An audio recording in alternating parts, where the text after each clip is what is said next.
Hi friends, welcome back to Learning Space. So this is UPSC IAS Prelims 2019 revision modules and we are in the fourth module pertaining to art and culture. So please pay attention to that, and for this particular module, the agenda is basically going to revolve around the concept of Sikhism. The first session will be entirely devoting to the parts around Sikhism. After that, we will be moving on to some other components regarding Bharat Ratna as well.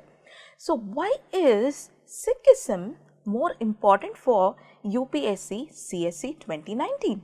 So, there are basically some reasons for it, and let us take some of the most important events which has been associated with Sikhism pertaining to the government events. Starting from the very first scheme which is going to be, or the very first event which is going to be, the 550th birth anniversary of Guru Nanak Dev Ji. So, Guru Nanak, you all know that he is the founder and the very first Sikh Guru, and in this year the government is going to commemorate the 550th year anniversary of Guru Nanak Dev Ji. After that, the next important event, if you take, that is going to be the 100th year of Jallianwala Bagh massacre. So, this is again very important, and the government is actually trying to promote the event of the remembrance of 100th year of Jallianwala Bagh massacre. After that, if you look at the other two events which I have given here, actually the event commemoration, which is the 350th birth anniversary of Guru Gobind Singh Ji and the 200th year birth anniversary of Sadguru Ram Singh Ji, though the event commemoration is not in the year of 2019, that has actually taken place around the years of 2016 to 17. What is important is the government has recently taken up some of the events like releasing some commemorative coins and some international seminars to actually give attention to these two events. So, that is why even when the event actually doesn't fall on the 2019 year, the commemorative event of 350th birth anniversary and the 200th birth anniversary, both have actually fallen in the year of 2016-17. That was the year when the celebration actually took place. But in spite of it, the government at present is actually trying to promote those events, because of which we are taking up those events as well. And here, what is to be noted is that the government is trying to promote the 350th birth anniversary of Guru Gobind Singh Ji. Guru Gobind Singh is actually the 10th and the final Sikh Guru when you take the Sikhism. What happens here is the government is releasing 350 rupees coin. This is a commemorative coin to actually commemorate the event of the 350th birth anniversary of Guru Gobind Singh. After that, the next important event is the 200th year anniversary of Sadguru Ram Singh Ji. And what has the government done for that? We have actually launched an international seminar to inaugurate this particular event of 200th anniversary. So, because of that, Sikhism is very important, not just from the perspective of art and culture, but also from the perspective of history. Sikhism can be a probable question when it comes to UPSC CSE 2019 prelims as well as in mains. So, I am repeating again the four events which can be said to be very important from the perspective of Sikhism. The first thing is you have the 550th anniversary of Guru Nanak Dev Ji. The second thing is you have the 100th year celebrations, or you can say the 100th year remembrance of Jallianwala Bagh massacre. The third important event is the 350th birth anniversary of Guru Gobind Singh, and the fourth thing is the 200th anniversary of Sadguru Ram Singh Ji. So, the first event we are going to take up is going to be the 550th birth anniversary celebrations of Guru Nanak Dev Ji. So, yes, why is it in news? That is because according to this particular event, or very closely related to this event, you have the development of Kartarpur Sahib corridor.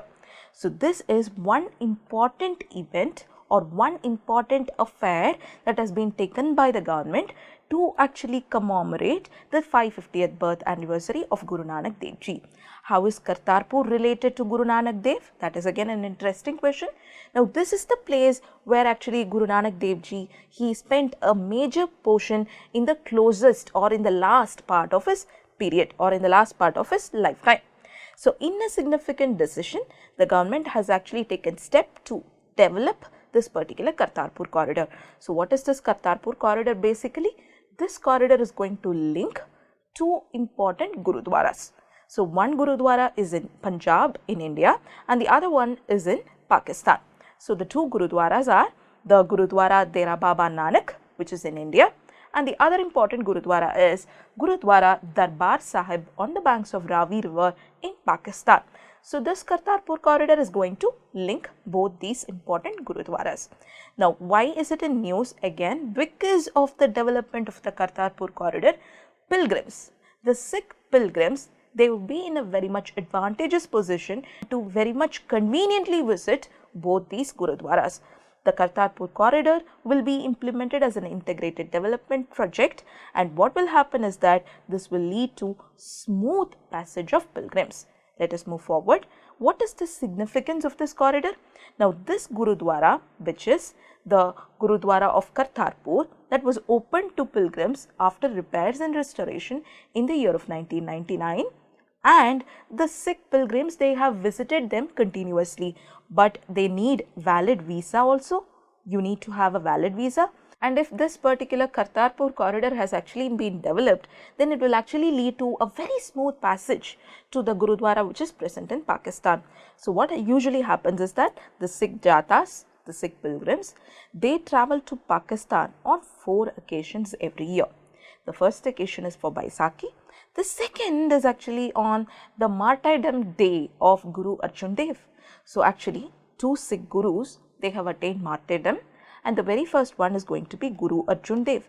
So he was executed by none other than the Mughal emperor who was Jahangir, and the death anniversary of Maharaja Ranjit Singh. Yes, that is again another very important significant event.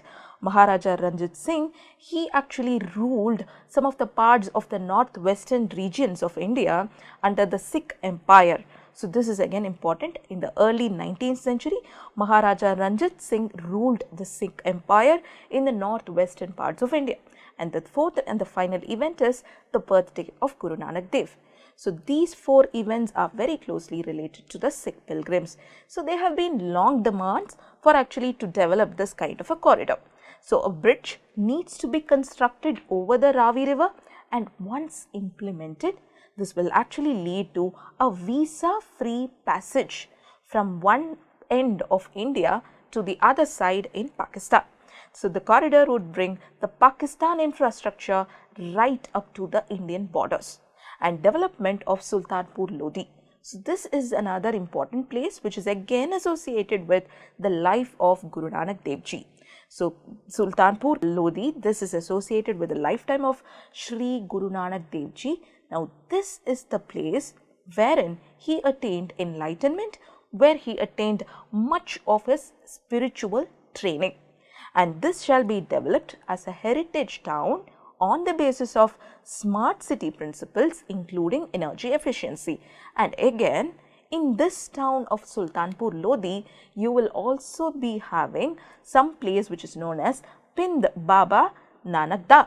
So Pind Baba Nanak Da is again important. This is to be developed as a heritage village, and this is to be present within the complex of Sultanpur Lodi. And what are you going to have here? This will be established as a heritage village wherein you are going to depict some life which was existing during the times of Guru Nanak Dev Ji. So this is going to be a heritage village within the complex of Sultanpur Lodi. Now also apart from this, you are going to have one of its kind, or you can say the first of its kind institute of interfaith studies, which is going to be set up at Guru Nanak Dev University. So these are some of the events which is closely associated with the commemoration or the celebration of 550th birth anniversary of Shri Guru Nanak Dev Ji. And then religious activities and publications, certain religious activities and publications are going to be taken up by some prominent institutions. Like for example, the Doordarshan will telecast programs on the life of Sri Guru Nanak Dev Ji. You have UNESCO going to publish certain works of Guru Nanak Dev Ji's writings, and National Book Trust will publish the Gurbani in different Indian languages. Now you may have a doubt, what is Gurbani? So what do you understand by this term Gurbani? First of all, understand the term, literally the term Gurbani means the word or the sound of the Supreme God. So this is going to be a hymn. This is generally going to be in the format of the hymns in the central text of the Sikhs, which is the Guru Granth Sahib. So this is going to be very much important, a very devotional aspect when it comes to the Sikh community. And now the next important topic that we are taking up is going to be the Sikh Takhts. Now what is important here is recently a proposal was made for the establishment of the 6th Sikh Takht. Now Sikh Takht, what do you mean by that? That you need to understand. The second thing is, what are the 5 other Sikh Takhts? It is going to be established, you are going to have a 6th Sikh Takht. That is the news. So you need to understand what are the other major 5 Sikh Takhts which is already established in the country. So what is the purpose of the Takht?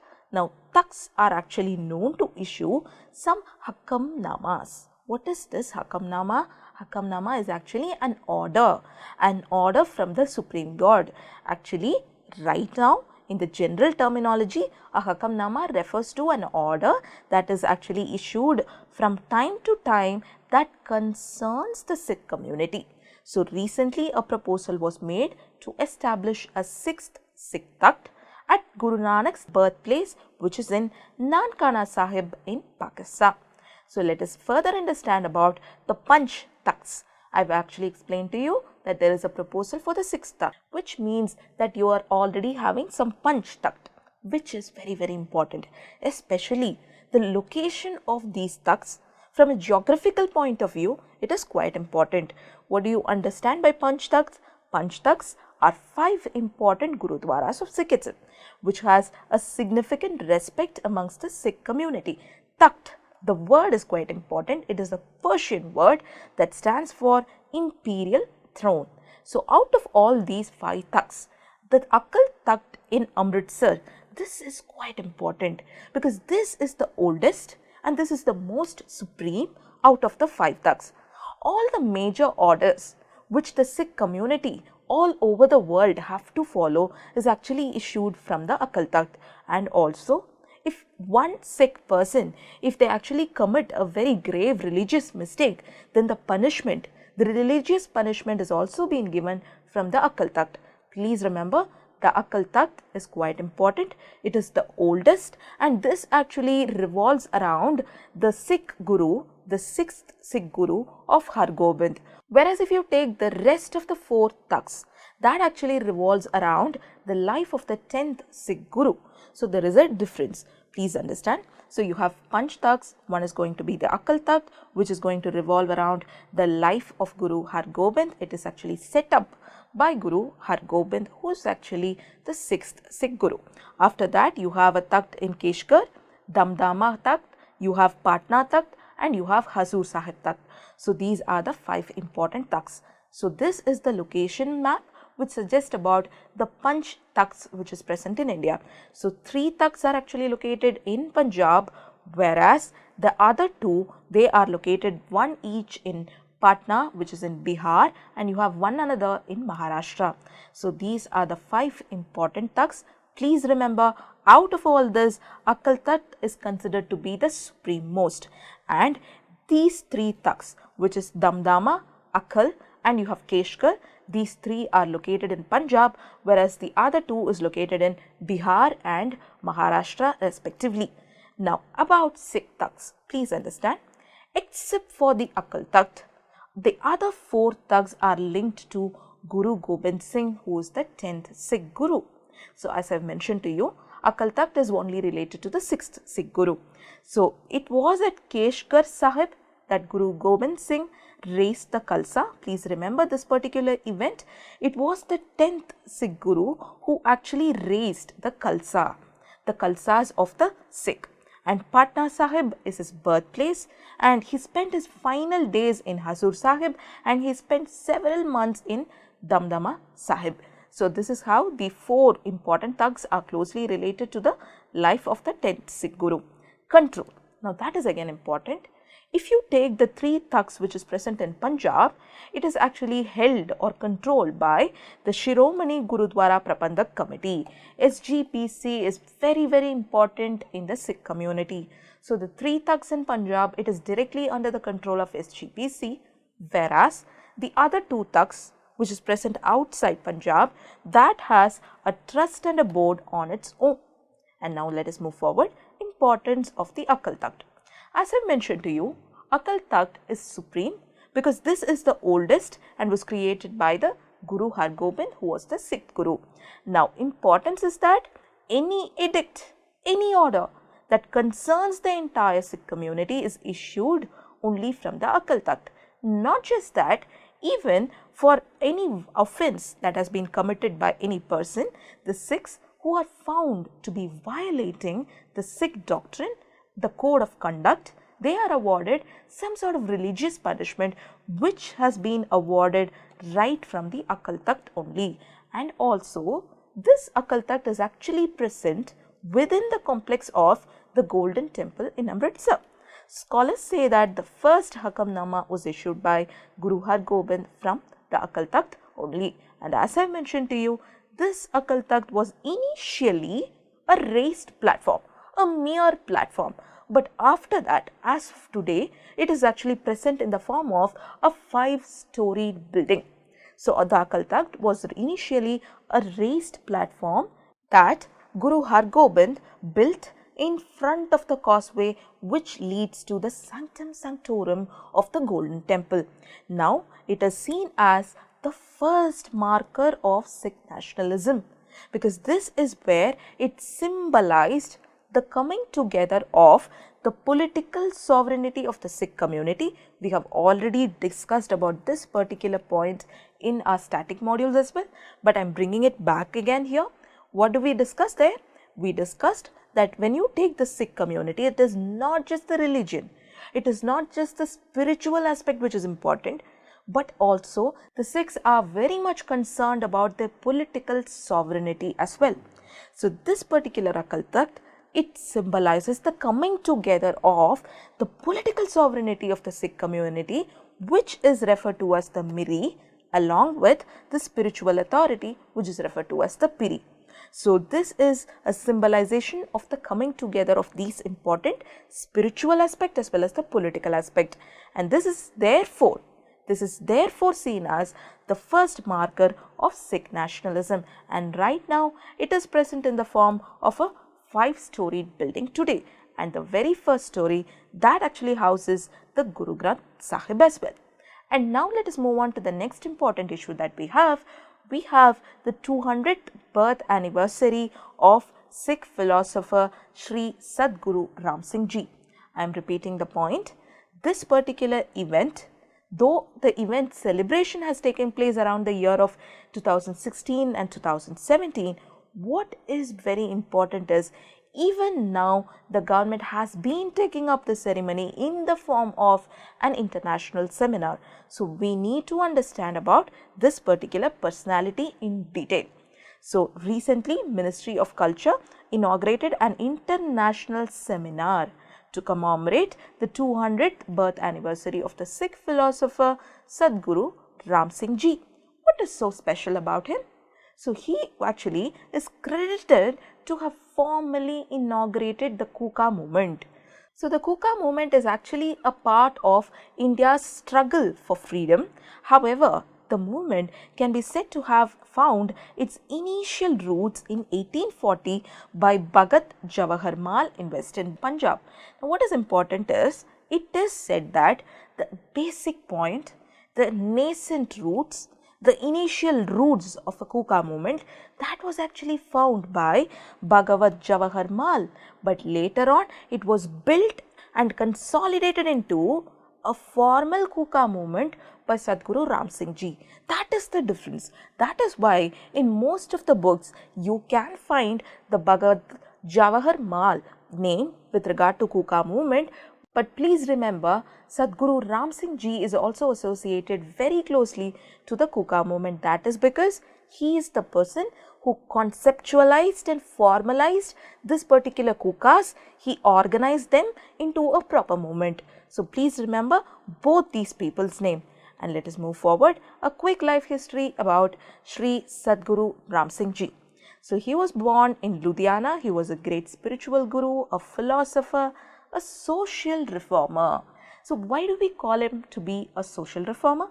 That is because he actually fought against some of the social disparities which was existing during those times. Like he fought against the caste system. He in fact actually vouched and encouraged intercaste marriages. Also, Sadhguru Ram Singh Ji, he actually fought against killing the girl child in their infancy. He also was very much against the practice of sati. He even went to the extent of encouraging widow remarriage. Again, he started a new mass marriage system. This point, please remember, point number 4 is by far can be said to be a unique aspect with regard to Sadhguru Ram Singh Ji. What is this mass marriage concept all about? So here and where he said, or he completely said, that dowry should be totally banned. Also he said that these marriages can be performed by spending 1 rupee and 25 paisa. So with just 1.25 rupee, he actually conducted a marriage. So this is the new mass marriage system that he invented, and the dowry was totally banned as per the views of Sadhguru Ram Singh Ji, and he also inculcated religious awareness amongst the people. Now about Kuka movement. The Kuka movement, it actually evoked feelings of self-respect and sacrifice amongst the countrymen. Now what is very significant about Kuka movement is that they actually, or you can say, they actually sowed the very first reactionary measure against the rule of British. The Kukas outrightly rejected the rule of the British. This is a very unique thing in those times. They played a significant role in that they very much established a major reaction against the new political order which was initiated by the British. Now, the Kuka movement, please remember, it was very much a part of the Namdari movement, and that is why we can say that the Namdari movement, which actually started very much as a religious movement, the Kuka movement overtoned it and it got a nationalistic fervor to the entire movement of Kukasm. So, the Kuka movement got a nationalistic fervor. It got a nationalistic overtone, which is again very much a part of the Namdari movement. The Kuka movement was the most important phase. It was most important part of the Namdari movement. It aimed at overthrowing the British rule. The Namdaris were also known as Kukas because of their trademark style of reciting the Gurbani. So what is this trademark style? This was a high-pitched voice. They actually recited the teachings, the hymns of the Gurus in a high-pitched voice, which is called as Kuk in Punjabi. So that is why they shout, they cry, and therefore they worship the god. They also got this particular name, which is the Kukas. So they actually raise the style of reciting the Gurbani is in the form of a high-pitched voice, which is called as Kuk, and therefore they got the name as Kukas. And now moving on. Sadhguru Ram Singh is a son of a poor carpenter. He asked his followers to boycott everything which had a stamp of the British government. He would go about surrounded by horsemen and he would conduct a court every day. He appointed governors and deputy governors to organize the Kukas. All these points suggest that they have a feeling of independence within themselves. This was in a very nascent stage. The idea of independence is in a very nascent stage, but still you cannot neglect the fact that they actually revolted, they actually did not like the rule of the British, and they had this deep ideas of independence. They had deep ideas of self-rule. That is to be noted here, though it is in a very nascent idea. He also inspired the young men by giving them military training. And if you see the picture here, this is a coin which is commemorated 150 years of Kuka movement starting from 1857 to 2007. And here we have the Kuka movement made the people aware of their serfdom and bondage. They said, or they came to believe, that this bondage must be avoided at any cost. They boycotted the educational institutions of the British and the laws which were established by them. They were rigid in their clothing. Their clothing is to be noted here. They always wear a white attire, a white cloth. So this is something that distinguished them from the other people. The Kuka followers actively propagated the concept of civil disobedience. So this is how the Kuka movement can be very much interesting part with regard to India's freedom struggle. And the next important issue that we have is the issue of Bharat Ratna. So recently 3 important personalities got the Bharat Ratna: Pranab Mukherjee, Nanaji Deshmukh, who got it posthumously, and Bhupen Hazarika, who again got the award posthumously. So let us understand about the symbol of Bharat Ratna, and then let us move on to the discussion about the 3 important personalities, starting from Pranab Mukherjee. So not much to explain about him because you all know about him. Pranab Mukherjee is an Indian politician who served as the 13th president of India. But the other 2 personalities, that is Bhupen Hazarika and Nanaji Deshmukh, they are quite important from the perspective of art and culture. So please pay extra attention to these 2 personalities, starting from Nanaji Deshmukh. So he was a politician, a right-wing politician, and he was a social activist. He worked in the fields of education, health and rural self-reliance. Again, if you take the second important point that we have here, he actively participated in the Bhudan movement which was started by Vinoba Bhave. So this is something that you must take into account with regard to Nanaji Deshmukh. And he also joined JP movement, the JP movement which is the Total Revolution movement. So Jai Prakash Narayan, that is also again something that is very closely associated with the life of Nanaji Deshmukh. And then if you take the other important event, that is he established Chitrakoot Gramodaya Vishwa Vidyalaya. So this is actually India's first rural university and he was its first chancellor as well. So this is how he was associated with the educational aspect with regard to India, and he established India's first Saraswati Shishu Mandir. So these are some of the educational reforms that was undertaken by Nanaji Deshmukh. And again, if you take rural self-reliance, you can cite the example of Bhudan movement. So this is something that you need to understand, some fodder points about Nanaji Deshmukh. And if you take some of the fodder points with regard to Bhupen Hazarika, he was called as the Bard of Brahmaputra. So please remember this name. He was the Bard of Brahmaputra. He was an Indian singer, a poet, a musician, a filmmaker from Assam. And he was also the recipient of Sangeet Natak Academy Award and Dada Saheb Phalke Award. So please take a note of the awards module which we have discussed with regard to the static modules of art and culture. You will come to know more about Sangeet Natak Academy, the awards that they give, and also about the Dada Saheb Phalke Award.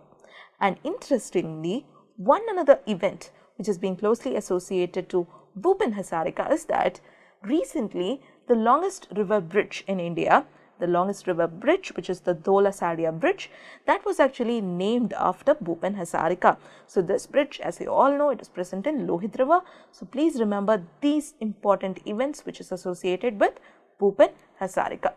And now let us understand more about the award itself, that is the Bharat Ratna. So the title Bharat Ratna, it literally means Jewel of India. It is the highest civilian award that is given in India, and this is awarded to exceptional individuals who have performed some functions of the highest order. So it got instituted in the year of 1954, and what is important is initially it was awarded for outstanding achievements in art, science, literature and public service. But from the year of 2011, the criteria got a change. That is, the criteria was expanded to include any field of human endeavor. So, there was a change with regard to the criteria. So, the Prime Minister makes the recommendation and the President chooses 3 of them and he actually gives the award. So, please remember, the Prime Minister is the person who actually recommends the people to the President and the President gives the award to that particular people. And although no money is actually given to these particular awardees, the symbol of the Bharat Ratna is quite important. It is a peepal leaf shaped medal and a certificate is also given. According to the Indian order of precedence, those who are given the Bharat Ratna, they are ranked 7th, and you all know it is also having a relevance with regard to Article 18, Clause 1 of the Constitution. The award cannot be used as a prefix or a suffix to your name.